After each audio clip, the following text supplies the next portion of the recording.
Today is Thursday, February 6th. What to know today about the final vote ending the impeachment trial, including something unexpected. A winter storm impacting much of the U.S. and NASA's latest milestone. Plus the vape ban going into effect today. Will there be a foldable iPhone? And Spotify's big purchase. Welcome to the Newsworthy. All the day's news in less than 10 minutes. Fast, fair, fun, and on the go. I'm Erica Mandy. Thanks so much for being here. You ready? Let's do this. Not guilty. The Senate voted yesterday to clear President Trump of both impeachment charges, abuse of power and obstruction of Congress. So the third presidential impeachment trial in U.S. history is now officially over. To be clear, President Trump has already been impeached. That was a done deal a while ago. But this week's decision means he will not be removed from office. NBC News reports the decision went almost entirely down party lines. Every single Democrat voted to convict Trump on both charges, while Republicans voted for his acquittal. Well, all but one. Republican Senator Mitt Romney of Utah broke ranks with his party. He voted to convict Trump for abuse of power. The Hill reports he said the president violated public trust when he asked Ukraine to investigate his political rivals while withholding $400 million in aid. Romney said he was sure Trump did that to sway the outcome of this year's election, so he had to vote with his conscience. Even though Romney sided with Democrats, it didn't change anything. Republicans still had enough votes for it to go their way.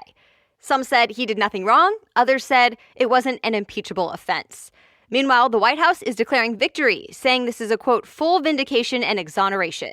And we'll hear more about it directly from President Trump today. Fox News says he'll be giving a formal statement on his acquittal at noon. As for the Democrats, they're mad. One lawmaker called the president toxic and said he had infected the Senate. And while the historic impeachment trial is over, the New York Times reports House Democrats might start investigating him again. They hinted they could still subpoena Trump's former national security advisor, John Bolton. And remember, there are still a number of other investigations and lawsuits going on that involve President Trump, including the fight to see Trump's tax returns. The U.S. Supreme Court is set to hear arguments in March.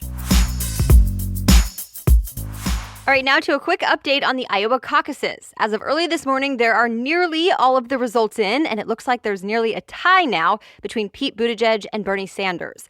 The AP reports with 97% of precincts reporting, Buttigieg still has a slight lead, but the latest batch of results narrowed the gap between Buttigieg and Sanders, giving both of them a boost. Remember, Iowa was the first state to begin choosing which Democrat they want to take on President Trump in November. The almost complete results also show Elizabeth Warren, Joe Biden, and Amy Klobuchar rounding out the top five.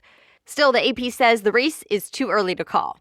We should have had all the results by now, but there were major delays due to technical issues.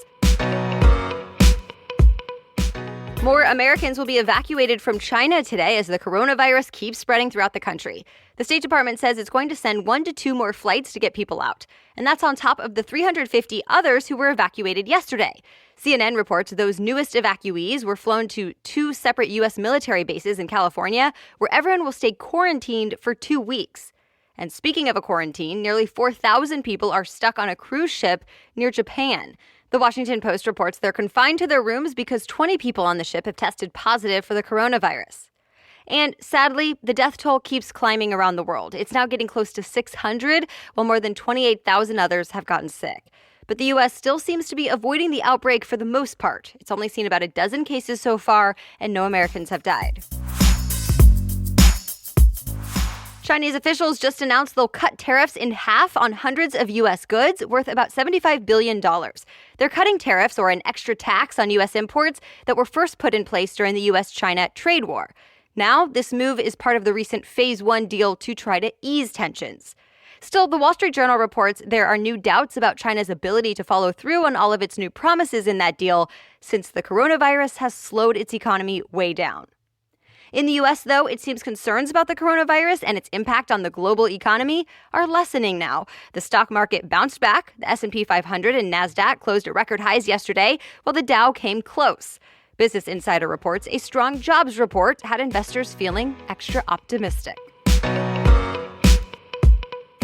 A powerful winter storm is still making its way across the U.S. It already dropped more than a foot of snow in some parts of Texas, and the Weather Channel says some areas even experienced thunder snow, an unusual thunderstorm that produces snow instead of rain.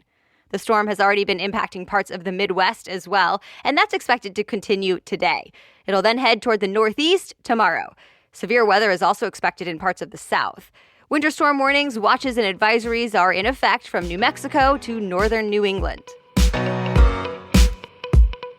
NASA astronaut Christina Koch is coming home today after spending almost a year in space.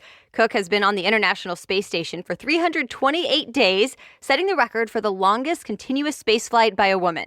During her time in space, she was part of the first all-female spacewalk and also helped with several science experiments. The Verge says NASA was keeping a close eye on Koch during her mission to see how her body handled so much time in space. They hope it provides clues for how astronauts may be affected during a long trip to Mars. Koch and 3 other astronauts should be back on Earth early this morning. If you're up, you can watch it all live on NASA's website. All right, we have more news ahead, but first, let's take a quick break for our sponsor today, Magic Spoon. If you're like me, you loved cereal as a kid, but as you grew up, you realized it's full of sugar and basically you just shouldn't eat it. So I stopped.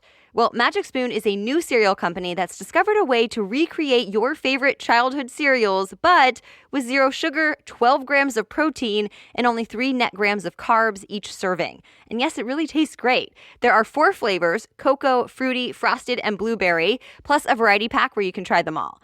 Fruity is probably my favorite, but it's almost a tie with frosted and blueberry. So if you want to try it out, go to magicspoon.com/newsworthy to grab a variety pack and try it.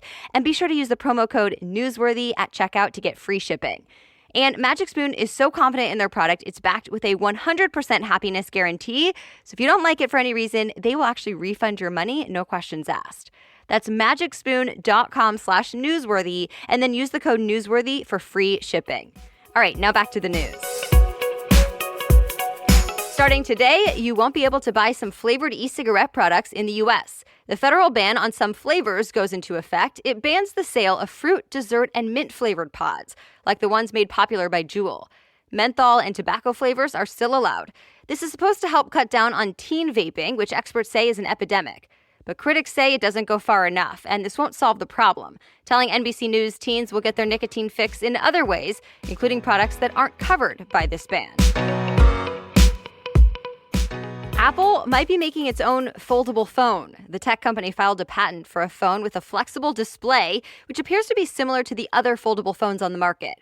But Forbes says Apple's phone could fold without creases and may even use glass rather than plastic. It apparently has a hinge that would help make the phone stronger. For now, it's only a patent, so TBD if it actually becomes a new type of iPhone. Spotify made another big podcast-related purchase, this time in sports and pop culture. Spotify is buying The Ringer, a popular sports podcast network run by former ESPN personality Bill Simmons. It's home to about 30 podcasts as well as some other digital media. It's yet another big investment Spotify has made in the podcasting space. This time, it picked up one of the most popular brands. Spotify's CEO said he thinks it's the, quote, next ESPN, though critics aren't so sure. Either way, Spotify is already growing and hopes to keep up the momentum. CNET says the streaming service hit 124 million subscribers at the end of last year. The deal with The Ringer is expected to close before April. Thank you so much for listening. The Newsworthy is here for you by 4 in the morning every weekday. We'll be back with more news tomorrow. Have a great day.